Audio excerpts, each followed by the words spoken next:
मानदाता तप करे, फल नहीं मिला।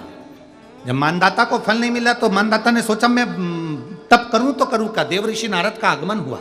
देव ऋषि नारद ने कहा अगर तुम्हें तप करना और उसका फल चाहिए तो तुम काशी चले जाओ। मानधाता काशी गए, काशी में बैठकर तप करने लगे।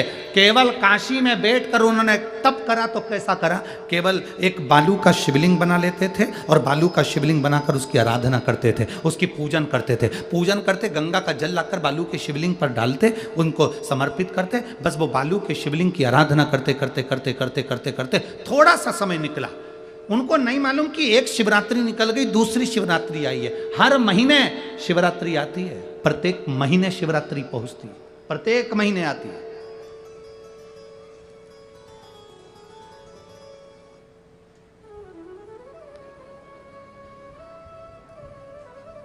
एक शिवरात्रि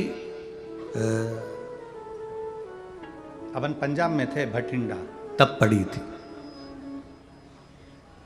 जनवरी की पड़ी थी वो, जनवरी की। अब फरवरी की जो शिवरात्रि पड़ेगी वो अपन झारखंड में रहेंगे 5 तारीख से 9 तारीख के बीच में, तो बीच में शिवरात्रि पड़ेगी। इसलिए उस कथा का नाम पतालेश्वर शिव महापुराण की कथा रखी है। हड्डी उसमें मूल है आपका, आपका बुढ़ापा ना बिगड़े उसके लिए वो कथा है। 5 दिन की कथा है, 2 बजे से 5 बजे तक आएगी आस्था चैनल पर भी। और झारखंड के आसपास के जितने श्रोता हैं सब सुनो। जमशेदपुर में काजू बागान में वो कथा होगी, बड़े प्रेम से सुनो।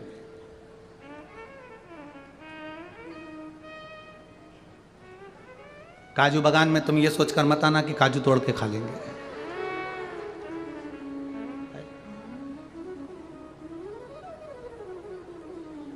दिल से सुनो उसको।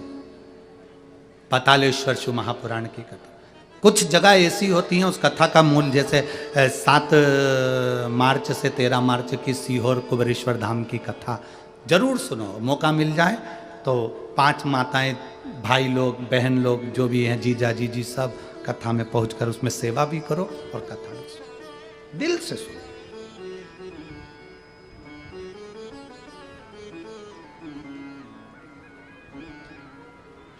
भगवान की भक्ति को धारण करिए। मानधाता ने बालू का शिवलिंग बनाया, पूजन करना प्रारंभ करी, गंगा जी का जल ले जाकर चढ़ा देते। अब कोई तप नहीं, कोई साधना नहीं, कोई नेत्र बंद कर नहीं बैठे, कोई तप साधना में नहीं बैठे, कोई घोर तप करने के लिए नहीं बैठे, केवल शंकर का शिवलिंग बनाया, पूजन करी। साल में एक दिन सावन के महीने में जो शिवरात्रि आती है, हम भी टीवी के माध्यम से, सोशल मीडिया के माध्यम से आप सबके घर में पार्थिव शिवलिंग का निर्माण करवाते हैं। उसका कारण केवल इतना है कि हम पूरी जिंदगी तप नहीं कर पाते, पूरे साल व्रत नहीं कर पाते, साधना नहीं कर पाते, तो कम से कम सावन के महीने की शिवरात्रि पर जब अपने घर में मिट्टी का शिवलिंग बनाकर पूजन करते हैं तो हमें तप और साधना का पूरा फल प्राप्त हो जाता है।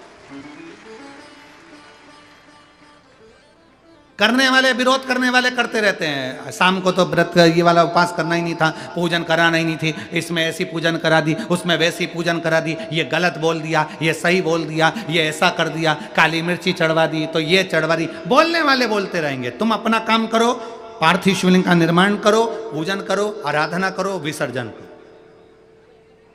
आग लगे बस्ती में, जम के बोलो जरा अपन रहो, क्या किसको रोइए, चादर तान के सो। अपने को मतलब नहीं कुछ भी कि अपन को सोचो।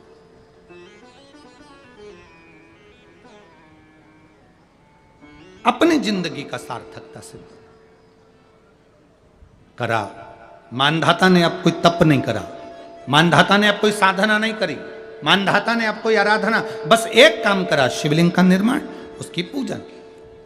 आपसे भी निवेदन करते हैं, समय मिला करें, हफ्ते 2 हफ्ते में गमले के अंदर ऐसी मिट्टी को उठा लो शिवलिंग जैसी, और जल चढ़ाकर पूजन करके वहीं विसर्जन कर दो। उसी गमले में, उसी मिट्टी को वहीं विसर्जन करो।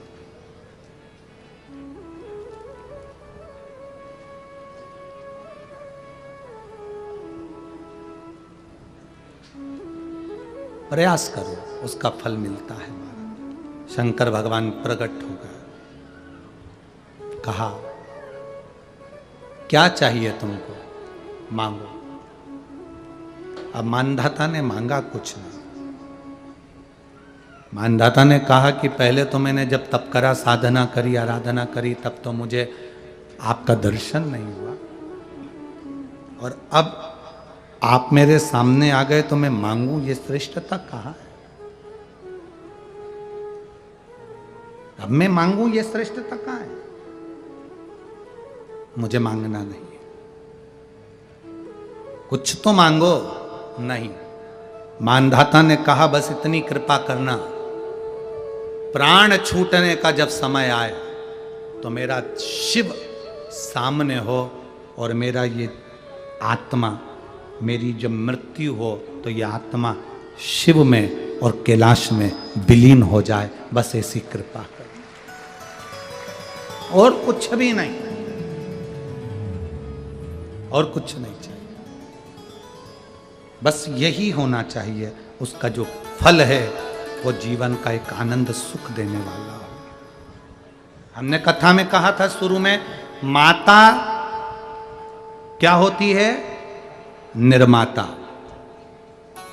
आप माता हो, आप निर्माता हो।